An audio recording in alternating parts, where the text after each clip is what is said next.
Thrilled to be here. Are you having a great summit?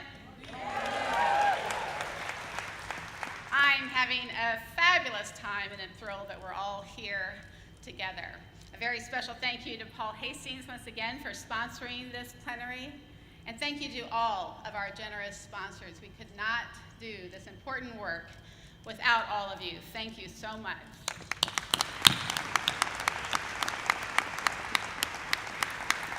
I know many of you have traveled from all over the world to be here in Dallas this week. In fact, 2,610 of you have traveled from around the world to be together today. And the number keeps growing. We really are a global family coming together to celebrate lesbian, gay, bisexual, and transgendered workplace equality. Being here in Dallas is a little bit like coming home for me. I grew up in Oklahoma, that's a little state up north, and graduated from the University of North Texas and started my career right here in Dallas as a teacher and a guidance counselor. Well, a lot has changed in my life since that time. That was a time in my life when I dated men and couldn't figure out why I kept falling in love with their sisters. When I lived in Dallas, I could never have imagined that today, over 2,600 of us would be gathered together with the support of hundreds of corporations and on the stage with the CEO of JCPenney's and, of course, the fabulous Donna Brazil.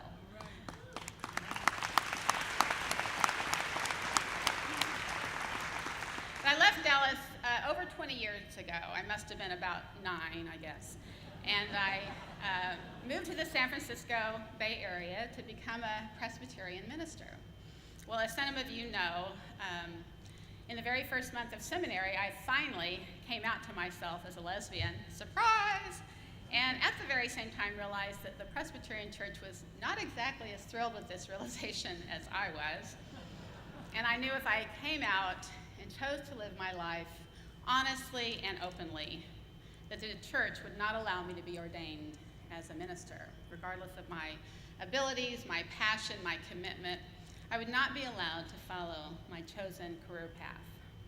So I decided to start an organization, and that organization was called SLUTS, which stood for Seminary Lesbians Under Theological Stress.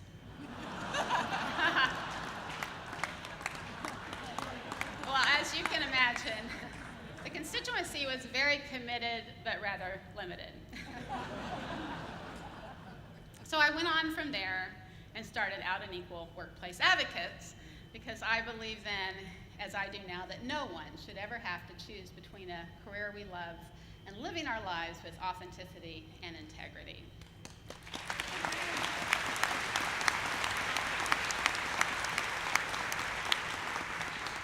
Well, after coming out, so many things finally made sense to me, like as if I'd been living my life looking at everything through this rain cloud, and finally the sun came out and everything was crisp and clear. Since I was little, I'd always wondered about a lot of things. For example, what would motivate someone to write a love song? Well, after I came out, everything became crystal clear. Oh, that's why I had a crush on Debbie Miller in the 4th grade. Oh, that's why I kept falling in love with my boyfriend's sisters. Oh, this is why people write love songs. I finally knew who I was as a lesbian, but at the same time, I really kind of felt alienated from the world that I'd grown up in and had to deal with those feelings of insecurity and shame and doubt. I had to find a sense of belonging in the world where I could be accepted and loved. And I knew in order to do that, I first had to come home to myself. I had to accept who I am and who I love. To me, that was more important than anything else, coming home to myself. I really think this is part of all of our journeys, that journey of coming home. If you notice that when we are comfortable in who we are, other people just feel comfortable around us. When we use our energy hiding who we are, changing pronouns, not letting people really know us, we live in a perpetual state of alienation. So I think our journey really is about coming home to ourselves. And once we're home, we can build a fire, make a feast, and invite our friends and loved ones in, because we all know there's no place like home. There's no place like home. Doesn't that make you want to close your eyes and click your heels together 3 times? Is it any wonder that this classic film holds such meaning for the LGBT community, and not just because of those sparkly ruby slippers and the fabulous Glenda? I think it has to do also with the meaning of the word home, that concept of safety and belonging that we all desire and deserve. When you think about it, Dorothy was always saying she wanted to go home, but what did she and her friends learn from their incredible journey through Oz? After risking great danger at every turn, they finally realized that what they sought lived within them the whole time. The lion already had courage. The Tin Man already had a heart. The Scarecrow already had, what was that? Oh, a brain, right. I knew that, a brain, yeah. Dorothy just had to close her eyes and realize that it was time to come home to herself, and then she was home. There truly is no place like home. Many of us have been forced to leave our homes, both figuratively and literally. We've left the place where we grew up because we were no longer accepted or welcome. Many of us have also had to search for a career in which we could feel at home with our coworkers and with our job, where we could bring our whole self to work. When we started out in Equal 15 years ago, we were trying to help companies implement policies that would allow their employees to bring their entire selves to work. And we've made amazing strides. Our presenting sponsors here today, Dell, IBM, Northrop Grumman, Hewlett-Packard, and all of our generous sponsors have seen the value in creating an environment where employees can do their best work without fear. And the companies who are here today are committed to making that difference. We've come so far, and yet, of course, we all know there's still a ways to go, as we're still celebrating the repeal of Don't Ask, Don't Tell. It's fabulous.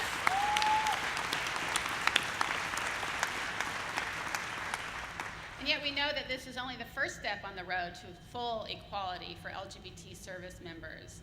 Everyone in this room knows that having the right policies on the books is only part of the story of helping employees truly come home. The majority of Out and Equal's achievements over the last 15 years have been as a result of LGBT employees and our allies working day in and day out to create a workplace that is home where we can bring our whole selves to work. You've had tough conversations with leaders. You've helped HR build a business case for equality. You have helped our allies build relationships. You have risked your livelihoods, and you have changed people's hearts and minds. You have come home to yourself and allowed others to feel the warmth of the fire. Those of you who are our allies have also taken risks, and we thank you for that. In many ways, you also have had to come home to yourself to feel comfortable standing up for our community. In June, I traveled to Rome to be part of the LGBT Business Forum during EuroPride. I know I have a tough job. But one of the things that really struck me about the conversations and workshops and roundtable discussions that we had in Rome was the similarities of the same conversations that we're having right here. It's comforting to know that no matter where we are in the world, no matter where Pride events happen, they are always colorful and gay. It's a little bit like coming home. Of course, it's not often that you get to walk in a Pride parade past the Colosseum and other iconic Italian landmarks. But in Rome, we also had conversations about next year's event, the 2012 business gathering, and determined there that Out and Equal will play a leadership role in planning the global LGBT Workplace Summit in London, July 4th, 5th, and 6th.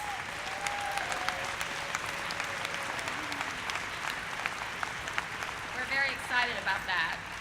We'll work with other organizations in Europe like Parks in Italy, Q Factor in Denmark, EGMA, CPP, and others, and have already gotten a commitment from IBM as a key sponsor. Thank you.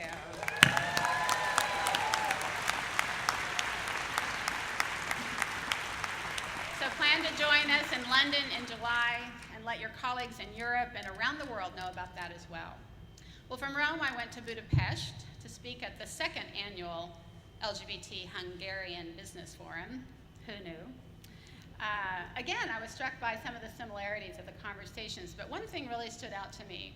I was one of the keynote speakers, and at one point in my address, I introduced my lovely wife, Cynthia, and then went on to give, I'm sure, a very inspirational and educational speech. So when it was time for Q&A, I was kind of expecting, conversations about domestic partner benefits and et cetera. All anyone wanted to talk about was the fact that I had used the word wife to introduce Cynthia. They had never heard that language before and were shocked and delighted to even consider the possibility that that dream of real equality could one day be a reality.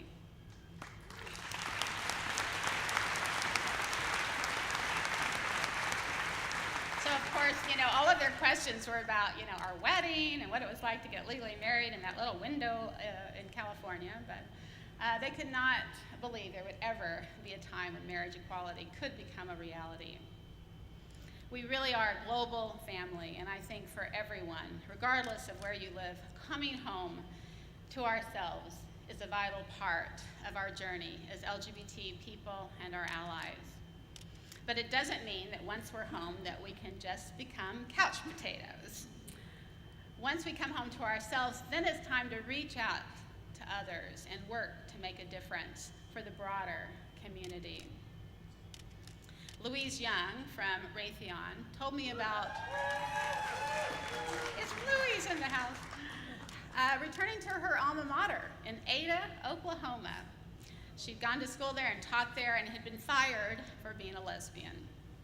She made the effort to talk to the leadership of the college and made arrangements to speak to the student body, faculty, and staff of this small college in Ada. Louise had to come home to herself first, and then was able to make a difference by going back to Oklahoma and telling her story so no one would have to experience the isolation and loneliness she felt as a young woman. And coming home is a relief. She could really make a difference in people's lives. Coming out to our families, coming out to our colleagues is all part of the process of coming home to ourselves. Sometimes coming home is a real lived experience, and sometimes it's just not possible. We have a new intern at Out and Equal, and his name is Danny. Danny was born in Uganda. When he realized he was gay, he was disowned by his family. But Danny went on and became an outspoken advocate for LGBT rights in an unwelcoming country. In 2009, an anti-gay evangelical Christian organization from the United States collaborated with others in Uganda who wanted to outlaw homosexuality. They paid the media to start exposing members of the LGBT community. Danny was named by a newspaper that published his picture and publicly outed him. Danny continued to speak out and participated on a radio program hoping to educate people. Well, after leaving the radio station, he was kidnapped at gunpoint by security officials and was beaten and tortured for 3 days. He was left for dead on the side of the road. A good Samaritan took Danny to the hospital, but he knew that he had to leave his home because if he was found, he would be killed. Danny escaped to a refugee camp in Kenya and eventually gained refugee status because of his sexual orientation through the United Nations High Commissioner for Refugees. He moved to San Francisco and now works with us at Out and Equal, and he's here today, Danny.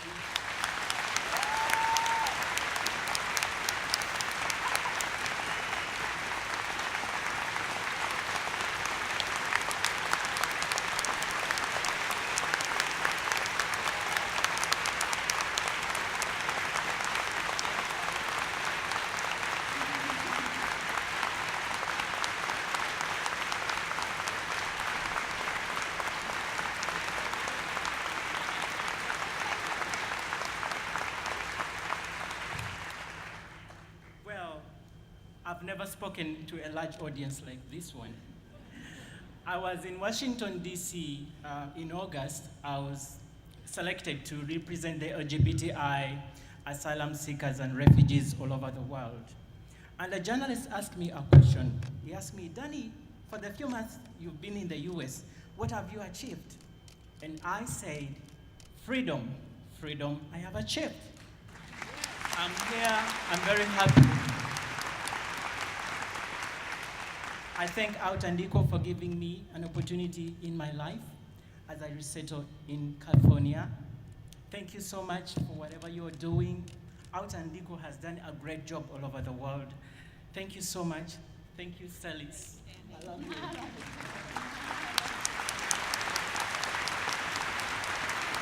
Thank you, Danny. Okay. Well, every day, when I wish that INDA would happen sooner, or I've had a frustrating meeting, I think of Danny. Danny survived horrors we can't even imagine, just because he's gay. Danny can't go back to Uganda, but in many ways, I think Danny is home. Danny's inner strength has brought him home to himself, and his story of survival and resiliency gives me hope every single day. We still have a long way to go, but all I have to do is look around this room, and I know that anything is possible. To a small group of LGBT business leaders in Budapest, the vision of marriage equality will become a reality. To the students and faculty of a small college in Oklahoma, living a successful, happy life as an out, proud lesbian is now a reality. For a young man from Uganda, coming home to safety and security as an out gay man is now a reality. So let's continue to dream of a world together where every lesbian, gay, bisexual, and transgender person on this planet can be out and equal at work and at home.